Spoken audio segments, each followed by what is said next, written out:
mwebale nnyo mwebalire ddala okugyekuumirako. Eno ye UNN TV na leero tukomyewo ate era tubatuuseeko aga wiiki nga bwe tutera okukola nga tulondobayo ebikutte omubabiro mu wiiki oba amawulire agatambulidde mu wiiki ne tubibatuusaako. Olwaleero ennaku z'omwezi ziri 10 omwezi gwa 7 omwaka gwa 2023. Nze Mugenyi Moses Akiiki okubatuusaako n'aga leero. Bingi ebikoze amawulire mu wiiki nga mulimu na bino eby'abapoliisi abaakwatiddwa olw'emivuyo gy'obululu egyabadde Bukedea oluvannyuma lw'ebbaluwa ya pulezidenti. Katulabe vidiyo eyo nayo. This video shows a puzzled Stephen Omaga who claims that he had just been attacked by a group of 50 people as he approached the offices of the Electoral Commission in Bukedea district on Tuesday. According to Omaga, the attackers also took off with some important documents. Omaga is one of the aspirants for the LC5 chairperson seat following the death of former chairperson Moses Khan in December. They pounced on me, grabbing. I held the documents very hard. We fought. Now this one was trying to strangle me. I was able to push him down. Then Uwenge kicked me on the side. At the moment, his chances of making it to the ballot paper hang in the balance. They had taken all my documents. They grabbed all of them, and preparing those documents is very intensive. It's not easy. Though I had people willing, it's not easy. He petitioned the Electoral Commission for another opportunity for nomination and is yet to get a response. My people still need me. I need to be nominated. Otherwise, they are ready to vote for me on that very ballot paper. Write a name and tick. So the spoiled ballots will be mine. According to Omaga, this is not the first attack. He says that last Sunday he had to disguise himself as a woman to escape from people who had attacked him. I was putting on a dress. Just in case they are monitoring that maybe this man has entered that car, they would see a woman entering. So it was a camouflage sort of. The police spokesperson for East Choga, Oscar Gregory Agecha, has asked Omaga to file a formal complaint with them. We have not received any complaint from Mr. Mogol Stephen regarding his alleged beating. But nonetheless, we are doing an inquiry. But personally from him, he has not approached us about the same. I reported to the regional police commander, East Kyoga, and is carrying out investigations. And during the investigations, the same culprits have big files pending. Whereas it does not mention any names, Omaga accuses the district leaders of being behind his troubles. Ali Mivole, NTV.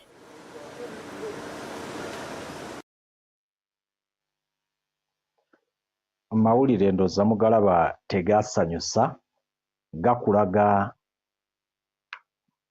enfuga etambula ate n'abantu nti abategeka obululu balinga abataagala bantu balala bavuganye mu bululu nga balina be basuusuuta be bagamba nti ono y'alina okuyitawo ekitandibadde kituufu naye ate tulaba ng'ate abagamba nti bakoseddwa mu kalulu kano ate nga twabalabye ewabadde ono minisita Okello Engola eyattibwa nga naye era ebyali e Bukedea era bye byabadde n'eno. Abantu baffe simanyi oba bafuna ekyokuyiga ku bigenda maaso mu kalulu. Omwami oyo eyabalidde esimbyewo ezimu ku accusations yakola oba allegations agamba nti yabbibwako essaawa y'oku mukono nayo ng'ebalirirwamu obukadde 84 nti mu bimu bye yabbibwako n'ensimbi enkalu obukadde 63. Abakulu abo ate abaali ab'ebyokwerinda. Naye omwogezi wa poliisi akugambye nti tannakola formal complaint. gye bali naye ate twalabye nga ba actinga okukwata abantu oluvannyuma lwa pulezidenti ate okuwandiika ebbaluwa. Kati kitegeeza nti bwe wataabeewo ddoboozi lifaananako bwe riti tewaabeewo kiyikolebwenga. Buli wamu tulinda ebbaluwa ya mukulu okujja okusobola justifications ziri abantu ba allegations ze bakoze okuba nga zivaayo. Essiga oba poliisi ng'ekwasa abakwasa amateeka kaakati bakola ku lwa pulezidenti nti pulezidenti bw'avaayo nga balyoka nabo bavaayo tubalaba. Ye ab'oludda oluvuganya oba n'abeetabye mu kalulu ddi lwe balivaayo bagambe nti ekikya kubanga twalabye badde baakava e Bukedea ate ne bagenda eno era still ebyabadde eri byennyini nga bye birabikidde eno naye eno tennavaayo bbaluwa. Kale n'olwekyo abantu baffe basaanye okuzuukuka mu mbeera eyo bamanye kiki ekituufu era tulina kutambuza tutya ensonga mu ggwanga muno. Kakati eryo lyerimu ku ggulire mu ggulire lyaffe ddala akabenje tulaba chairperson wa NRM mu disitulikiti y'e Lukiga Nyegamehe oba eyakazibwako erya Aponye nga kampuni ye bwe yagituuma Aponye ng'afunye akabenje yakafunidde itojo era bangi baavuddeyo okwogera bye baayogedde okukungubagira wamu ne famire. Katulabe ku vidiyo eyo.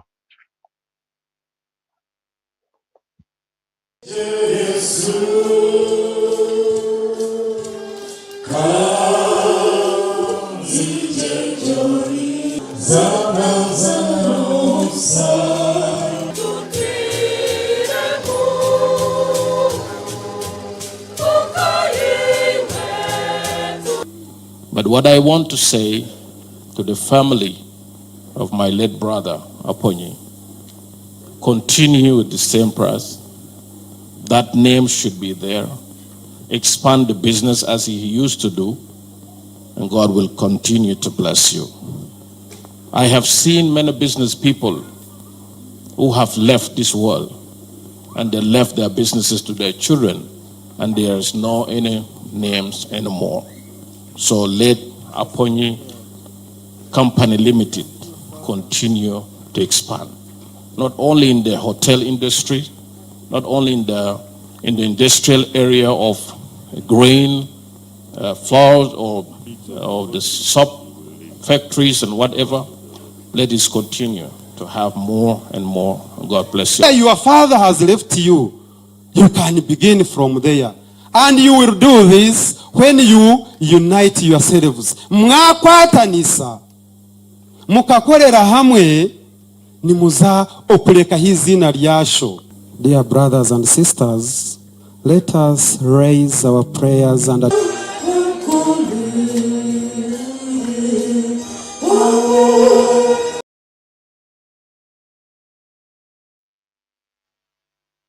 ebya Nyegamehe eyafiiridde mu kabenje. Akabenje ako kaagwawo kiro ng'ali mu nteekateeka bavuga bagenda okuziika ate munnaabwe yali afudde. Okusinziira ku mawulire agavaayo, akabenje bagamba nti kaava ku mugoba eyali avuga emmotoka gye baalimu okwekanga emmotoka yali epaakinze ku kkubo ebbali, ogumotoka ogunene n'aguyingirira. Kakati ekyo nakyo kikulaga obulagajjavu bwaffe obw'ab'ebyokwerinda ku nguudo zaffe. Emmotoka etatambula ekola ki ku luguudo?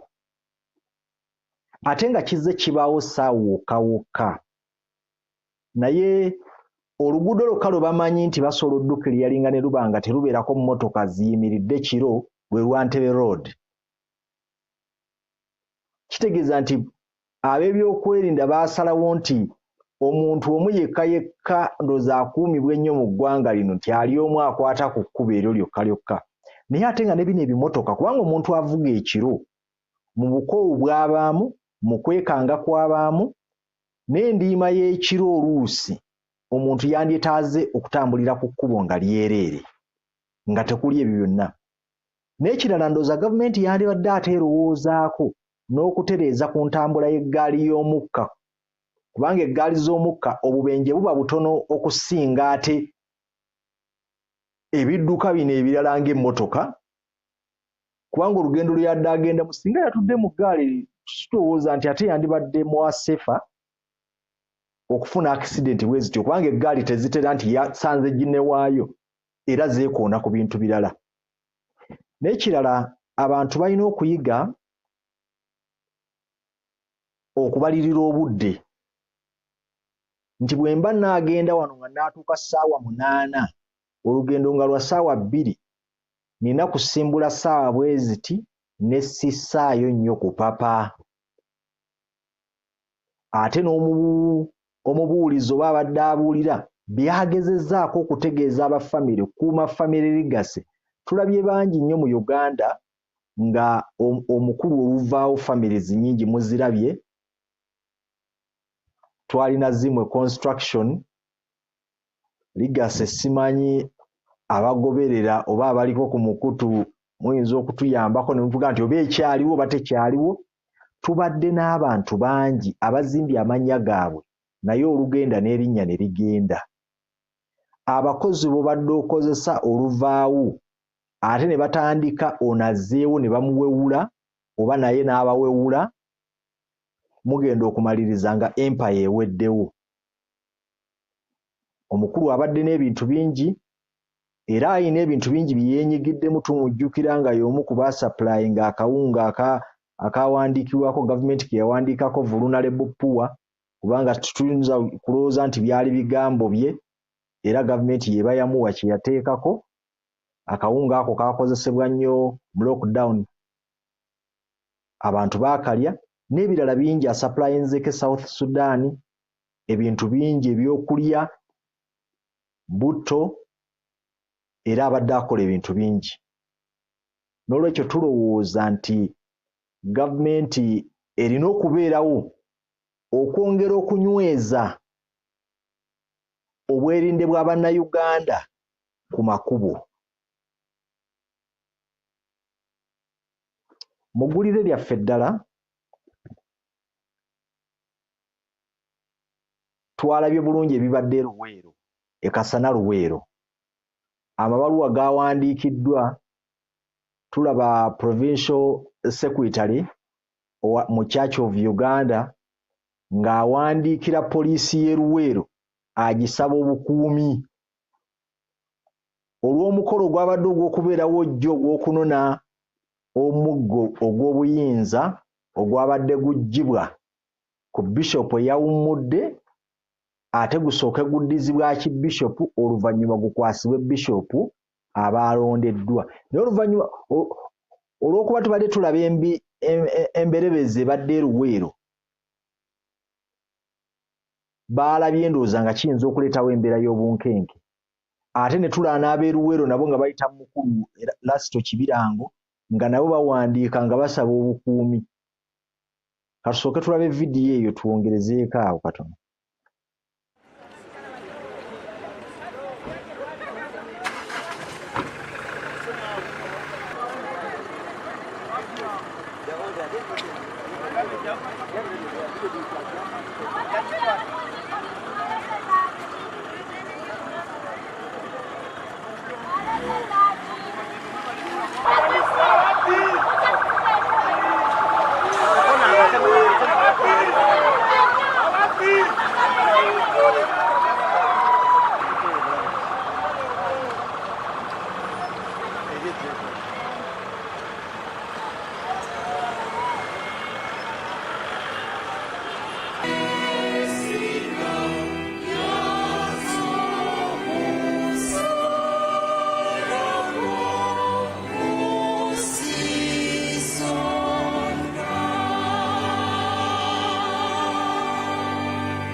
Kankusabe osiriikirire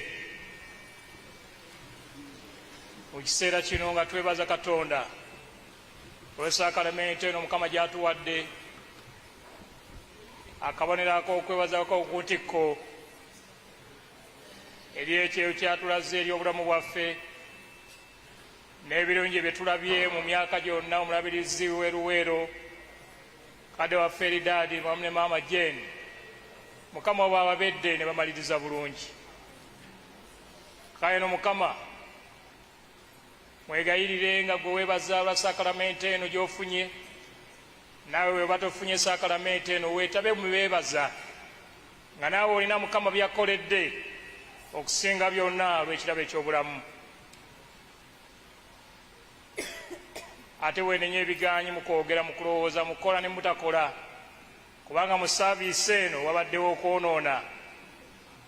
Okwonoona Mukama akulaba mu mitima gyaffe, mukaabirire akusonyiwe. Kaakati ebyo byabadde Luweero, era ababadde batugamba nti symbol of power baagiyisizza Manju ng'Abakristaayo baagala ndowooza okuginyakula. Era nebyo tusembye okufuna leero nti Archbishopu bw'abadde ava mu mambuka g'eggwanga ayitiddeko awo n'ayongera okwogeramu n'Abakristaayo n'okwongera okubagumya. Naye nga tunajjukira nti emberebeze yonna yava kusazaamu eyali alondeddwa ku kulya ekifo ekyo nga Bishop Reverend Kasana Ssemakula. Abakristaayo kye bagamba nti kyakolebwa mu bukyamu tebaawulirizibwa. N'olwekyo katweyongere okutunuulira ensonga ezo tulabe gye zinaggweera. Muzirabye deployment ezibaddewo, abantu muwulidde bye boogedde ebikikinike, buli omu ng'awerekereza ebigambo. Ndowooza mulaba gye tulaga n'eddiini gyefuuse nti abantu kati buli kimu politics ayingidde buli wamu. Politics ayingidde amakanisa, politics ayingidde emizikiti, politics ayingidde mu bulamu bwaffe obwa bulijjo ne mu maka gaffe n'atuuka. Ekigenda ndowooza okwonoona society gye tutambuliramu. Abantu tebakkiriza kuwuliriza na kuwuliriziganya oba kuwuliriza bannaabwe. Ate ng'abantu bandibadde bawuliziganya. Bano bwe baba bagamba nti omuntu waffe ebimwogerwako twagala awulirizibwe, ate bali ne batabawuliriza, nze ndowooza embeera bw'etyo tejja kutereeza. Kyandibadde kirungi buli luuyi ne luwuliza lunne waalwo ne bakomekkereza nga balonzeemu nti kino kye tusobola okutambula nakyo ekisobola okutwala enzikiriza mu maaso oba ekitundu kyabwe mu maaso oba eddiini mu maaso. Mu ggulire lyaffe eddala tulabye nga LCs ze baalonda, mujjukira bulungi nnyo bwe baalondera LCs awo. Kaakati ekisanja ky'ero si kyaweddeko. Twabalaba abamu bwe baali baakabalonda, twabasanga egyo basalira sitampu nga bazimaze ozisalisa batambula nazo mu stocks. Ngero omuga chairman nkoonerako ng'abikkula entumbwe ng'aggyayo sitampu akkoonerako. Naye kati ekisanja kyabwe kyaweddeko era bali awo tebamanyi kiddako. Baataddeyo palamenti, Electoral Commission yabadde etadde mu palamenti okusaba kwayo ng'eyagala ssente buwumbi 60 n'obutundutundu 8 okusobola okutegeka akalulu ako.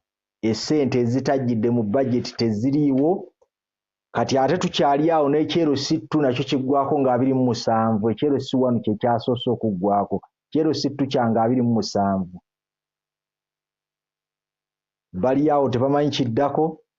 Bannansi batunudde, abaagenza okusomesa okulima emmwanyi bbeezaabwe biliyoni 3 zo zajjiddeyo mu budget. Bali abaagala 60 zo teziriiyo, naye abasomeseza okulima emmwanyi abakoddomi zo zaakoze ki? zo zaalabise. Katulabe ku vidiyo eyo.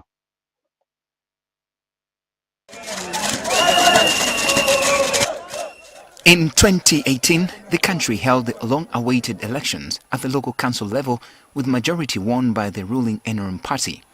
The 2018 village and parish elections were the first of their kind since the reintroduction of multi-party system 17 years earlier. However, the term of office bearers is ending on Monday, but government has no money to hold the elections for new office bearers, as revealed by the Prime Minister Robina Nabanja before Parliament. We require 59 billion to conduct LOC and women council elections, which money we don't have in the budget.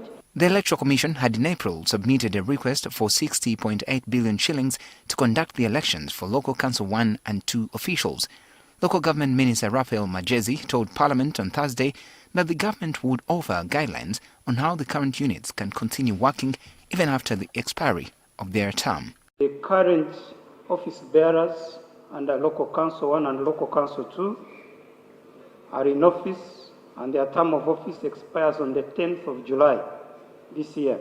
The challenge is a finance challenge, but we'll provide the necessary guidance and will ensure that the LOC chairpersons remain working with the necessary guidance. This latest development has been received with disappointment from local government leaders who accused government of ignoring the local council units. We may tend to think that the failure of government to provide for resources for elections of lower local governments might be deliberate, because of late everything is centralized. I don't know whether Ugandans are aware that according to the planning and the legal frameworks and policies, we are under decentralization. But of late, for some years now, we are under centralization. And we all base our implementations on the organization and the strength of local councils. If people no longer have belief in the leaders of local councils, those are the areas you find there are so many wrangles, there are a lot of insecurity. Whenever we are making any progress in local government, we start from LS1. Ebola, measles mobilization, whatever we are doing, we start with LS1. Now the term is expired. How are we going to operate? Sajemba says the matter is not being treated seriously as the government is concerned about losing its hold on leadership at the grassroots level. Where government sees it is not possible for them to steal votes and manipulate elections, they are not willing to take and look for funds to exercise such a mandate. People lying about behind, it needs a lot of money. It's nothing. They just fear the mobilization of the North, especially in Uganda and Busoga. One of the current LC chairpersons, Verena Kasande, says they are also concerned about lack of funds for fresh elections. If the government says there is no money for elections, it is a big shame. Some people have been waiting for this opportunity to contest for this position. Secondly, how shall we lead well knowing that our terms have expired? We will serve without confidence. However, Electoral Commission spokesperson Paul Bukedea says they are waiting for official communication from government on the matter. Our job, our duty, our mandate is to organize and conduct elections. And for that reason, we drew up a program and a budget which has been with government. So I think now that the term is expiring, we await official response to that request, the budget and program, and on the way forward officially from government. Some legal experts have also weighed in on the matter, arguing that it could result into a constitutional crisis. One, it will be an abdication of duty on the part of government, but it's also going to cause a crisis in terms of these structures which are in place, which we have voted for strictly a specific mandate of 5 years.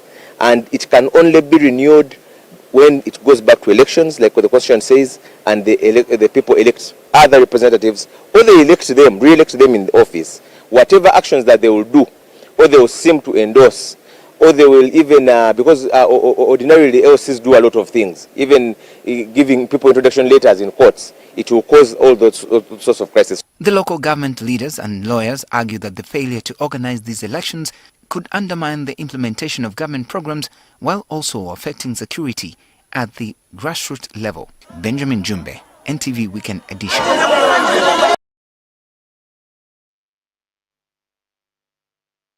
Kakati ebintu bikwewuunyisa. Essente ez'okulondesa LC teziriiwo.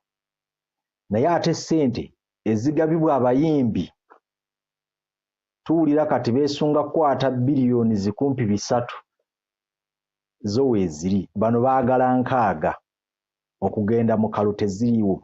Naye logically abamanyi ebya Uganda oba ensonga bwe zitambula nga ffe bwe tubiraba nabo bwe babiraba balowooza nti kano kagenderere akalulu ka LC kagende okuleetebwa ng'ebulambale tugende mu kalulu akaawamu. Kibe nti ebinaava mu kalulu ka LC bibeere nga biringa ebibalaga nti nga bw'ogamba okusomera ebbaluwa mu bbaasa nti akalulu kano bwe kagenda obubi mutegeera nti ne wali biyinza okutambula obubi. Oba resources okukozesa resources entonotonoko nti oyiwamu lumu wali oyunga buyunzi. LC ezo zaali zikola edda naye bwe zajjamu embeera y'ennaku zino ne esigamizibwa nnyo ku mivuyo oluusi egibeera mu bibiina by'obufuzi ne weesanganga n'abantu abalondeddwa ba kiboggwe ne babeera underpaid kubanga omusajja gw'ogamba nti yagenda okuvunaanyizibwa ku government programs ku kyalo kubanga buli program etandika ku kyalo eyitamu eroseeyi oyinza otya okumusasula omutwalo gw'ensimbi gumu nga n'omubakawo gw'osindise mu palamenti olunaku tebamusaasaanyizaako mutwalo gumu kuba omubaka asaasaanyizibwako ez'amafuta lwazze mu palamenti asaasaanyizibwako ebyokulya n'ebirala bingi twala tugende. Naye ono omusajja n'aba ng'afuna oba omukazi n'aba ng'afuna omutwalo gw'ensimbi gumu omusuubira otya okuweereza obulungi?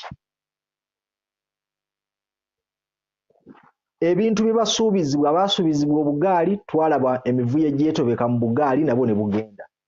Gavumenti yakoma okugabira abeerosi eggaali oba services ezikwata mu by'entambula mu 1992 bwe yagaba eggaali za Yang ezaava e China n'okutuusa kati abeerosi buli kibasuubizibwa kati basajja batono basigala kulinda agula ttaka kumusayiningirako ne batasigala kulinda ayagala recommendation letter okumusabayo 5 oba omutwalo ne babeera nga balabibwa nga abatalina nnyo kibagasa mu society naye ng'ate gavumenti kwezimbira structures zaayo zonna okutuuka waggulu kuba kati amakooti gagenda kutuuka nga baagala okweyimirirwa mu kkooti nabo baagala nga kkooti zisaba ebbaluwa okuva mu bitundu abantu gye basula naye ebbaluwa ojja kugireeta omuntu bagaana okumweyimirira nga sayidi emu kyeweegamba nti ebbaluwa agimuwadde talina buyinza kugimuwa kubanga naye ali mu ofiisi mu bukyamu kati essaawa zino aba LC wano buli ali mu ofiisi alimu mu bukyamu. Kale n'olwekyo nga eggulire lyaffe ddala lyabadde ku nnyanja abantu bwe babbidde mu lyato nga kigambibwa nti baabadde batissa akabindo. Katulabe vidiyo eyo.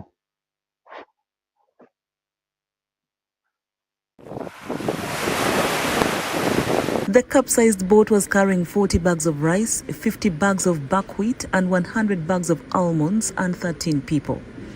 Some of the rescuers say that they found the goods and traders who had survived and transported them to the nearby island.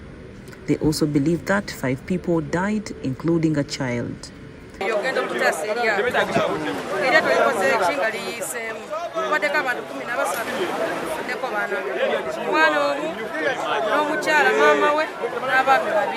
The sailors attributed the incident to the high winds that occur at sea every June and July, overloading and carelessness of some boat operators.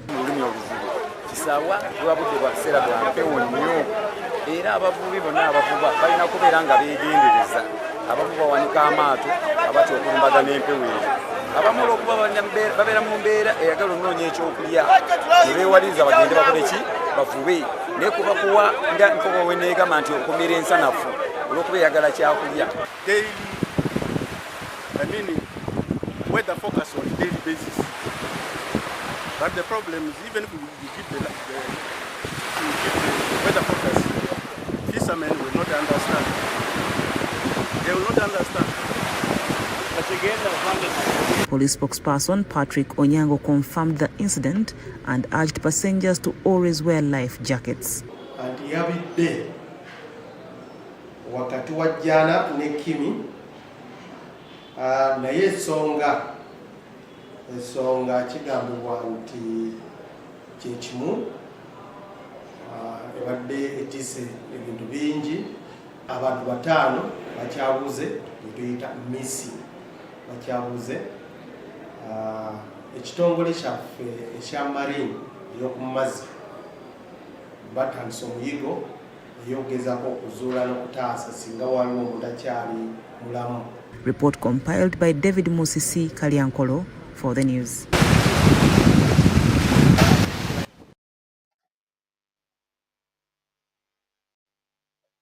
Abantu babbidde mu mazzi. Abakwasisa envuba embi oba entambula z'oku mazzi. Tulina ekitongole ekirambe ekya poliisi ekya marine, tulina ekyamagye ekya marine. Ebintu ebyo babeera luddawo okubiraba. Kuba kati obubenje obuba ku mazzi obw'oku nguudo buvunaanyizibwa ku traffic ne tugamba aba traffic baabaddewa. Naye kati aba marine baabaddewa. Nga bino bigenda mu maaso ng'omuntu atikka ensawo z'omuceere 40 ku lyaato ery'omuti ne batikkako amanda. Twala tugende yenna yenna ku nnyanja gye batugambye nti obudde bwe buti bibeera biseera bya kisawa oba kikunta, embuyaga ebeera nnyingi. Obulamu bw'abantu bano bali abakwasisa amateeka ku nnyanja bo babukoze batya okubeera nga babukuuma, okubeera ng'omuntu taava eri n'agamba nti nze nja kutikka bwe nti kubanga nze ngenda okuvuga eryato nze manyi bwe nnaalivuga. Bo balaba bulabi beetisse byennyanja be bakwata oba basobola n'okukwata bano ne babassa mu mateeka.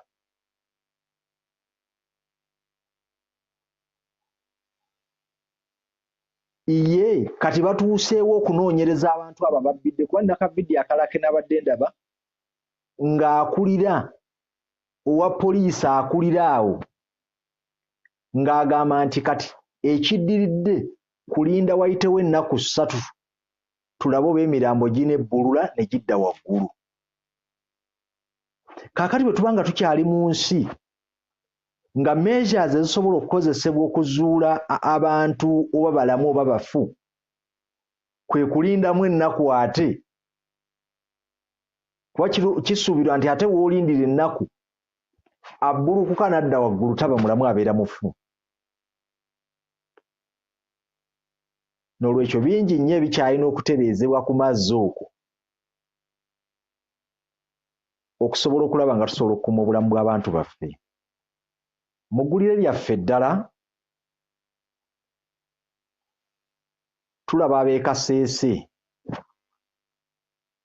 nga babatwalidde obumu ku buyambi bakubikozesebwa lwakuba nti ekyennyamiza nalabye package gye baawadde abakyali abalamu zaabadde miliyoni ndoza okusinziira ku mawulire ge twafunye ziri 2, naye ate abaafa baaweereddwa miliyoni 5. Ng'era bwe kizze kibeera mu butyabaga bonna bwe tuzze tufuna nti abantu abafa kyo kinduza kyassalira oba ndoza abaani yaziyisa nti zibeere miliyoni 5, naye ate abalamu baweebwa essente entono. We twebuuliza nti gavumenti eyagala bafu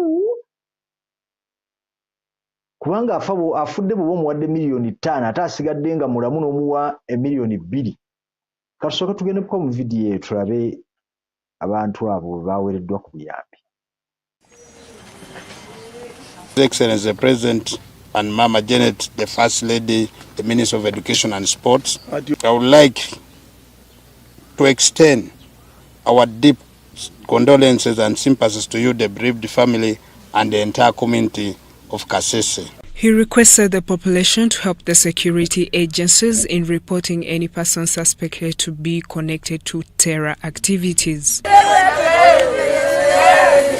The minister who visited Rubiriha Secondary School that was attacked by the ADF rebels where 44 people were killed noted that there is need for a fire extinguisher at the border which can help in case of a fire outbreak. That our people of Kasese, we have also learned security today told us the challenge of the firefighting vehicle. One is in Kasese, from Kasese up to Mpondwe here is about 69 kilometers. With the water, it can't be there timely. So there's a need for another car, which is a firefighting equipment here in Mpondwe for purposes of emergency, leave alone with this. According to the State Minister for ICT and National Guidance, Godfrey Kabyanga, 3 bodies matched with the relatives after taking a 3rd round of DNA tests. 3 bodies today, and then in Muhote, in Fort Potro, at the mortuary, we are now remaining with 4. But the ones who have given out today, one of them was that one of a young girl who was found in Virunga National Park. And then 2 of those bodies were those ones who were burnt in the school beyond recognition. He said that now 4 bodies remain unclaimed, but the government will continue to facilitate another round of the DNA tests until the body matches with their genuine relatives. The Cabinet and the Parliament of Uganda share with you, the bereaved families and the people of Kasese, the feelings of the great loss at this time of deep sorrow. Muhindo Lebu, the grandfather to the girl who was recovered by the security operatives in the Virunga National Park in DRC, say that as family they now feel relieved. As a family, it gives us comfort, psychological comfort, burying your own than hanging, because you never know till when will this person appear. But now that you're going to bury her, to us it is enough, because we have buried many. In condoling with the grieved families, government has supported each family with 5 million shillings to help in the burial arrangements. I'm here on behalf of Mama, the Minister of Education and Sports, and the President to deliver a condolence message, which is a token which government did commit to give to the bereaved families. I have come along with the money worth 5 million each to each of those families. There are 16 families whose bodies were identified, and we are now handing them over to the families. To these other families here, some of them had already, their bodies had been identified, they had buried their children, but they had not received this token. What was the challenge? The challenge was the delays from the identification of the bodies from the medical team. So that is also technical, which I don't want to blame anyone. So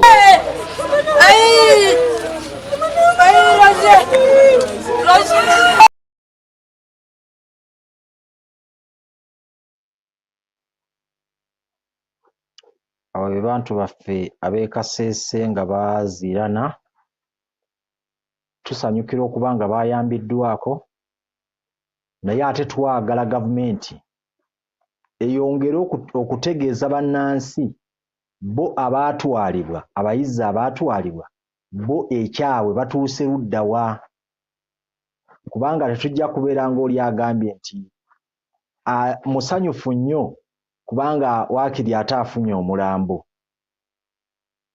Buli we tunaabeera mu ebyo tujja kumaliriza nga tubeera mu byakunyolwa byokka byokka, kubanga sisuubira nti omuntu yandisanyuse ng'afunye mulambo gwa muntu we oba gwa mwana we gwe yasindika ku ssomero nga mulamu. Ate ne gavumenti nayo tugisaba eyongere okwetegereza ensonga eyo, abantu abafiiriddwa sirowooza nti be basaana okuweebwa obuyambi okusinga ate bano abakyali abalamu. Ate n'ekirala, abantu abo balinayo compensation endala oba engeri gye bayinza okubudaabudamu abantu bano n'okubayambako okusinga ku ekyo. Kubanga abazadde nabo baba bali tortured psychologically oba psychological, nga nabo beetaaga okubudwabudwa oba okubudaabuda, kubanga kino kye baba bagenzemu baba tebakisuubira. Naye tukoma ku kubawa miliyoni zino 5 oba 2 ne kikoma awo. Katugende mu ggulire lyaffe eddala nga tuvudde ku Kasese ekwatagana ne DNA, kubanga DNA ndoza ne mu Kasese mugirabye nga bagamba nti still bakyayagala okutwala samples endala okwongera okuzuula oba bali abamu ku mirambo egikyasigalidde gizuukako nagyo ab'eŋŋanda nga bayita mu DNA. DNA eyo kati ennaku zino eyogeza abantu obutonotono oba obutayatuka, ebyatuka n'obutayatuka. Tunajjukira DNA ndoza tugijjukira ku Padde Kasozi, Padde nga bafamire ya Kasozi n'abafamire ya Njegula bamukaayanira, naye era twali tumumanyi amanya twamutegera n'amanya gonna nti Padde Kasozi Njegula, naye lya Kasozi lyali ligwa mu famire endala n'erya Njegula nga ligwa mu famire endala, era bagenda okumaliza DNA nga Njegula ye taata wa Kasozi omutuufu. Twalaba DNA ku Bobi Wine nga bamuwadde omwana naye atali mmwe, era bagenda okumaliriza nga DNA esazeewo nti omwana si wuwe era n'amuwa famire gye yali agwana okgenda. Tulaba DNA ku Muhammad Nsereko, omuvubuka yali agamba nti Muhammad muganda we, naye zonna DNA ze tulabye zaaleka abantu abo batebenkedde. Nawankubadde wabaawo okwekaza, kuba mu bano bonna be tulabye oli agamba nti mwana wange wadde nkuzudde nti toli wange, naye tujja kusigala ng'olinga owange. Kaakati njagala ombuulire Owakyagulanyi gwe bagamba nti ajja kusigala ng'owuwe, wadde walezeemu omulabayo ewuwe. Tuli baddugavu, society zaffe enjawufu n'ez'abazungu, tulina bye tulina okukkiriza. Abazungu akwata omwana ng'amugye gy'amugye. Twalaba omwana omu omuyimbi omu e Bulaaya eyo gwe yajja mu Ethiopia n'amutwala ng'omwana we, era kati amutwalira ddala nga ow'omuntu mbweze. Naye abaddugavu society zaffe teziri bwe zityo. Kasooke tulabe ku vidiyo eyo ate tugende mu maaso. In his communication while starting off today's Parliament session, the Deputy Speaker of Parliament, Thomas Tayebwa, expressed concern over the recent upsurge in DNA testing, saying it has mostly affected children who are found victims. I think we need to guide the nation. Right, Honourable Prime Minister, you need to come out, you guide the nation. Because what is going on, innocent children are falling victims. You don't know what your parents were doing, you don't know whatever happened. All of a sudden, you see someone saying, stop using my name. Someone is saying, bring back your national ID. Tayebwa asked the Prime Minister Rubina Nabanja to guide the nation on how DNA should be conducted without breaking families and ruining the lives of innocent children. He emphasized the sensitivity of the matter and urged government not to look on but at least provide counseling services to victims. We'll see how best we can counsel these people. Maybe if there are regulations around it, but we just don't leave it. And also ask men who are out there. By the time you go, make a test for around 16 people. The Deputy Speaker also called on government to ensure that DNA laboratory centers are regulated to avoid the issuance of fake results that might rub salt into the already existing wound. I don't know whether some of you are foreign victims. That's an issue which you swallow alone quietly. So some of you might be seated on it, but we have councillors in Parliament. If you have in such a challenge, such a problem, please. MPs joined the Deputy Speaker and urged the Ministry of Health to put a halt on COVID-19 testing and carry out a review of all DNA testing labs across the country. Legislators gave their opinion on the escalating demand for DNA testing, as some proposed that it should be mandatory on birth. Can we add the DNA test to that restricted list so that it is only done on a court order or to solve the problem? We want to save the mental health of our children and of the men who are now committing suicide. It's not adding value to the economy. Why is it that now men, including me, are complaining when we're looking after the children? You should know that you are not even sure whether you belong to that very clan where you are now. So, Right Honourable Speaker, remember we held a conference in this country. I wouldn't want, in the unlikely event, to have a test that will not match me with my children. It will be a great disappointment. But if it is a matter of every person walking to the clinic to test, at the end of the day, we are going to get very many families which will break down, and the end result will be the suffering of children. Government has assured Parliament that they are going to carry out an assessment of the laboratories to ascertain if they are accredited for that purpose. And an assessment is being carried out to check these laboratories accredited, the clinics accredited, because it could be possible that people are running to clinics and labs which are not accredited by the Ministry of Health. Report compiled by Fred Kajubi for the news.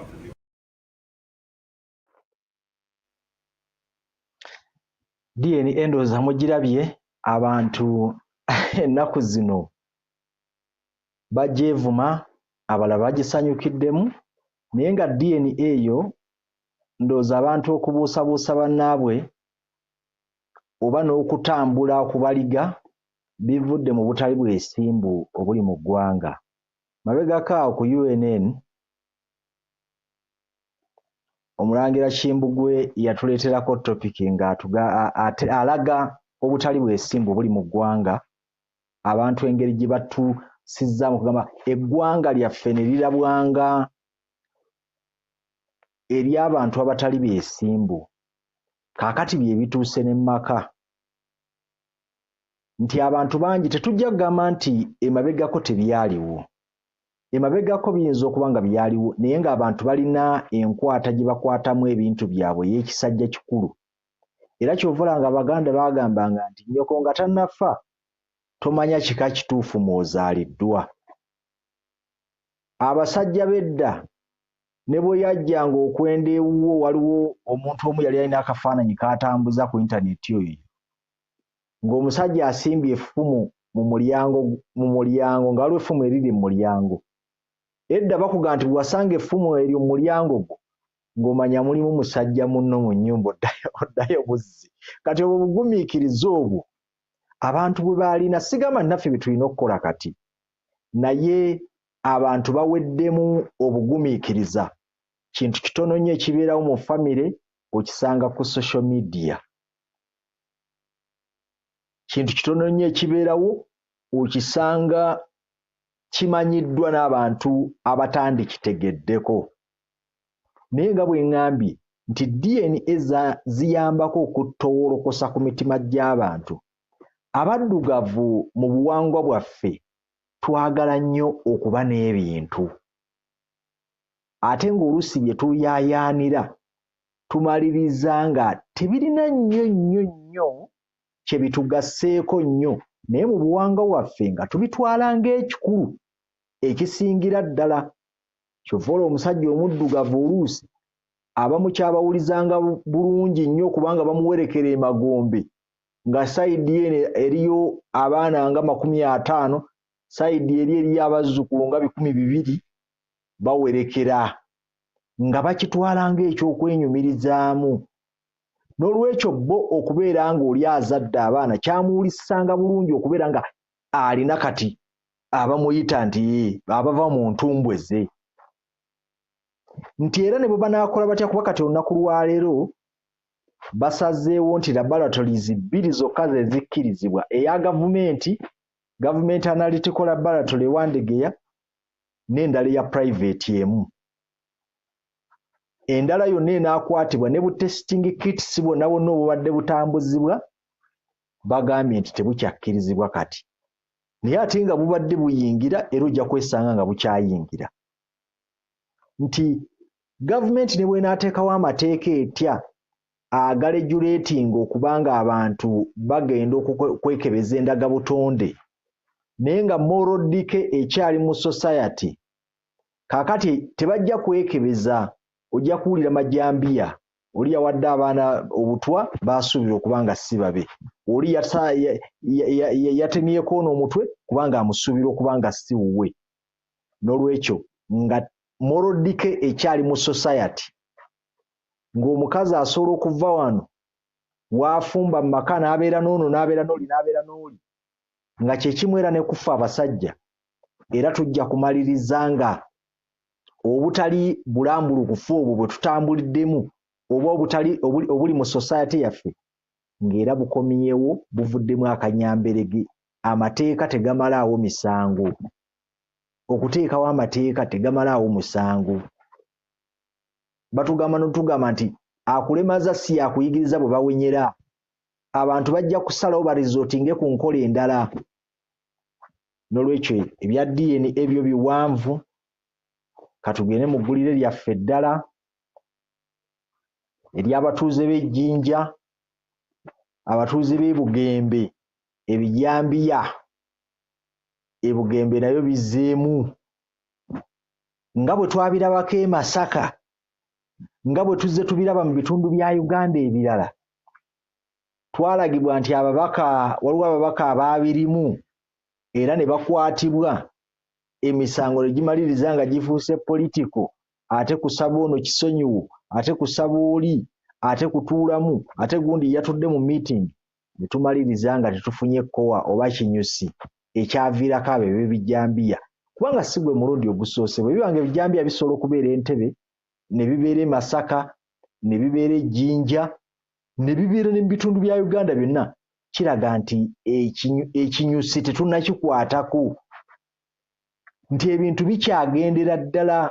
Waliwo ekikyamu ekiri mu security yaffe.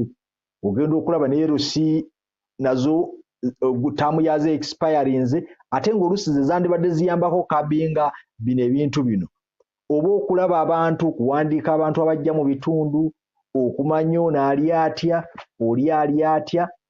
Naye kati kigenda okumaliriza nga mugenda okiraba nga kizibu kya ggwanga, nga Ministry ya Defense erina ne unclassified budget, nga poliisi erina obulindo nayo nga yeetakoze. N'olwekyo eggulire nalyo lyabadde Jinja ne litambulira awo. Kakati mu ggulire lyaffe eddala lya Luswayiri, twabadde tujjukira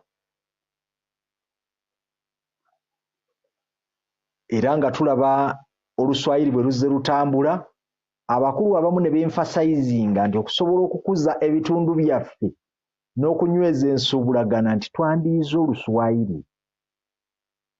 Amawanga gano aga East Africa, e Kenya boogera Oluswayiri, e Tanzania boogera Oluswayiri, e DR Congo, ekitundu ekisinga obunene nabo boogera Oluswayiri, nti kati ne Uganda naffe twetaaga tugende mu Luswayiri.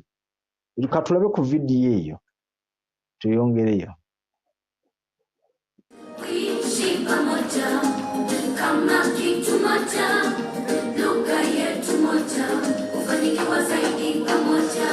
Pupils of Clever Junior School entertaining guests today as the East African community joined the rest of the world to mark the World Kiswahili Language Day.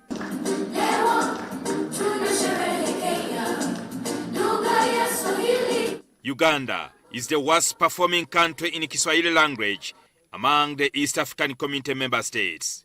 A saying that goes that Kiswahili was born in Zanzibar, grew up in Tanzania, fell sick in Kenya, died in Uganda, and the funeral was done in both Rwanda and Burundi, and DRC was the burial place. But this state of affairs is likely to change in the near future because the government of Uganda has embarked on a robust roadmap to ensure that all Ugandans adopt the Kiswahili language. And that for us who want to do business, who want to interact, who want to go and get jobs anywhere in East Africa, we have to learn Swahili. There is no shortcut, Ugandans. The UNESCO Declaration marks a key event in the history of the development and use of Kiswahili around the world. This day is a moment of celebration and also a critical reflection of the past, the present, and the future. However, the challenge is that the East African Community Treaty is yet to be amended to allow the use of Kiswahili in all organs and institutions of the community. But the treaty, as we speak, is limiting us to only official language as English. And I believe, and as Assembly, we recommend the urgency of looking at the amendment of the treaty as key. We should be telling people that we are now going to amend the treaty.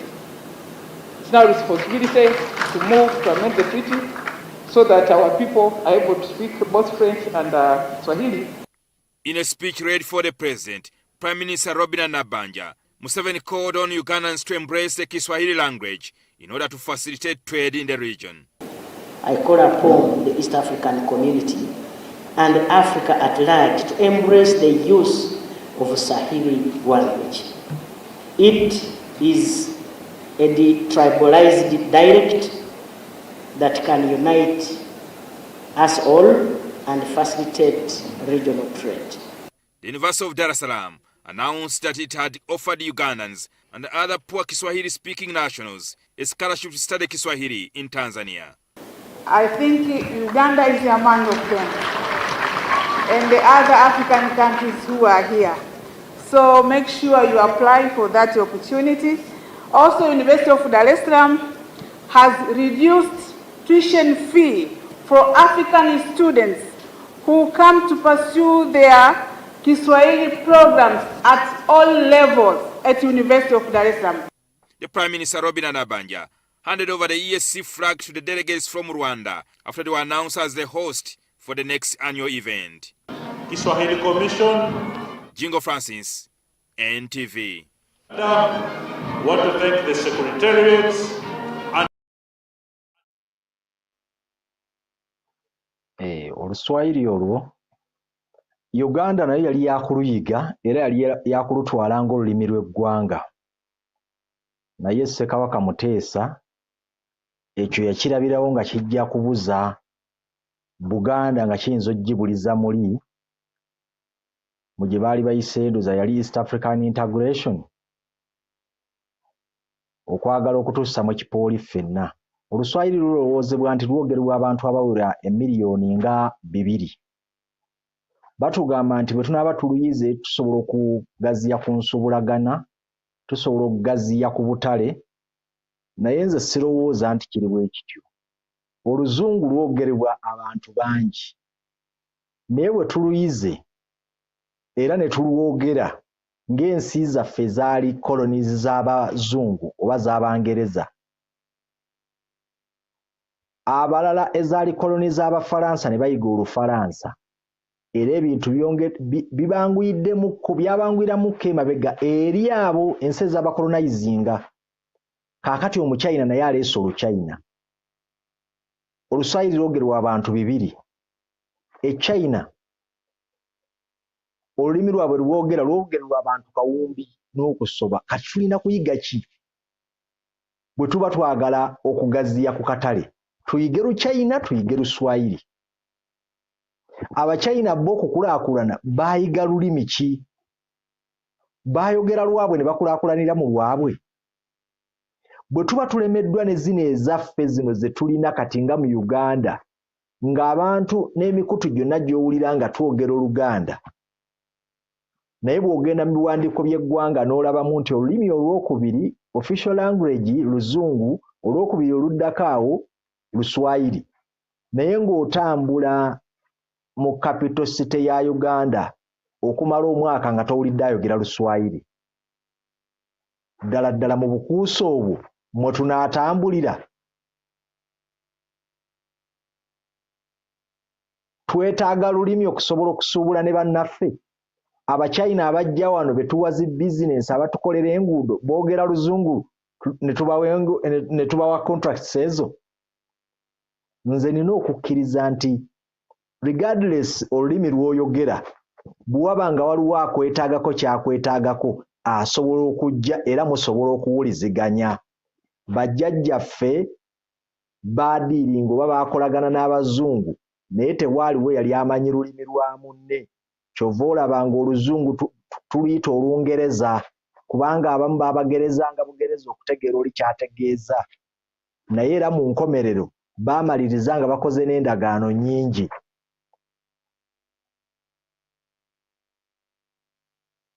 Sigamba nti okuyiga Oluswayiri kibi, naye ddala ddala mu kaseera kano twetaaga Luswayiri mu Uganda nga ne Uganda ekyayuuga. Ffe bannayuganda twetaaga Federo, tetwetaaga Luswayiri. Bwe tunaaba tulwagala tujja kuluyiga naye nga Federo ezze. Federo bw'enajja tuneesalirawo ti ab'e Kalamojja kaakati kabagende bayige Oluswayiri lw'e Kenya kubanga n'Enswayiri nazo ziri mu levels. Ti lwe lwogerwa e Kenya si lwe lwogerwa e Tanzania.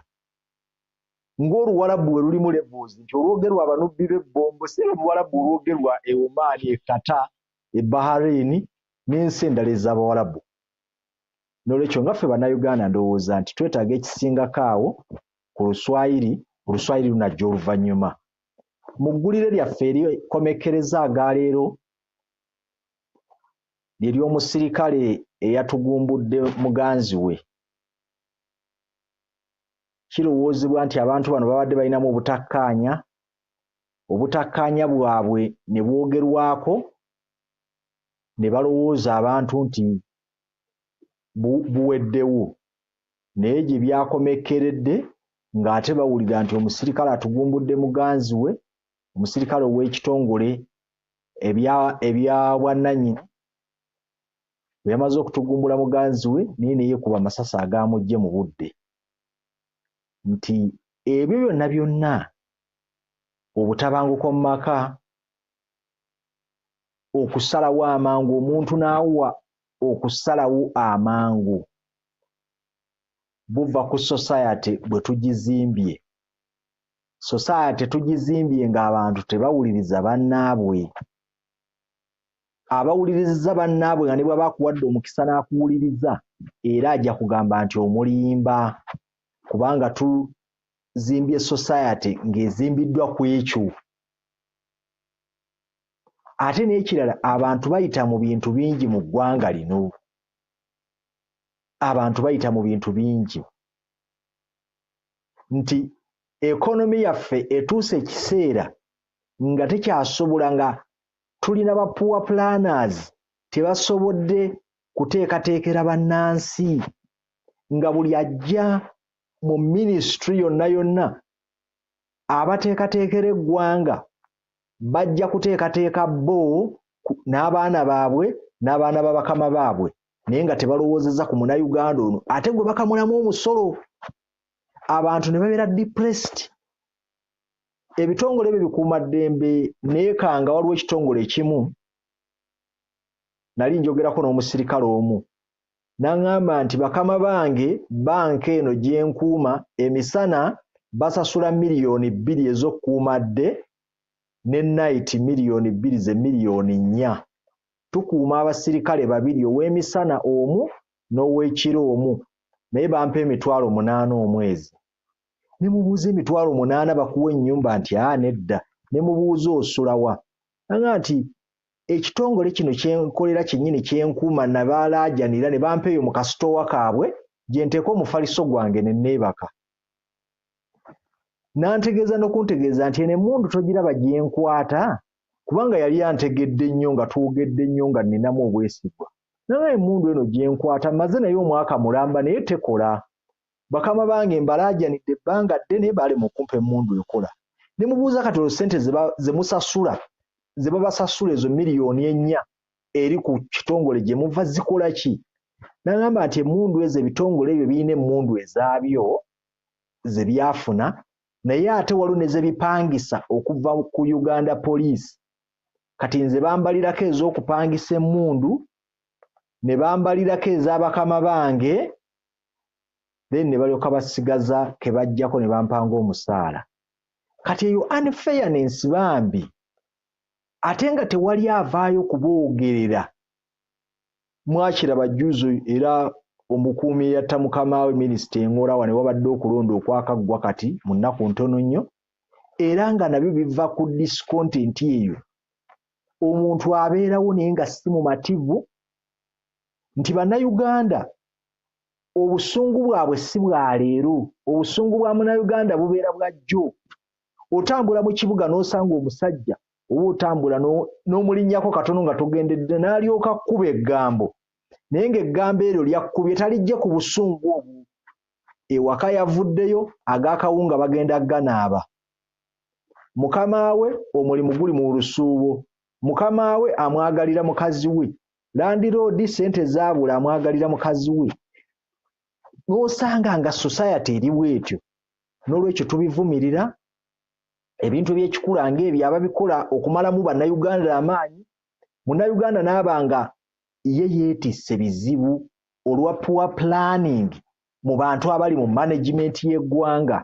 N'olwekyo ekintu ekyo kikyamu era bannayuganda nkomekereza amawulire gaffe agaleero nga mbategeeza nti federo eno nga bwe tuzze tugisomesebwa, nga bwe tuzze tugiwuliriza, tugiwe omwagaanya esobola okubaako byetereeza mu ggwanga, kubanga buli kitundu kijja kuweebwa embavu okubeera nga kyesalirawo ebyakyo ate era nga kitambuza ensonga zaakyo okusinziira ku nkula yaakyo, okusinziira ku nfuna yaakyo, okusinziira ku buwangwa bwakyo, okusinziira ku nnono yaakyo. Nsigadde nze Mugenyi, mbaagaliza ekiro ekirungi. Tunaddamu.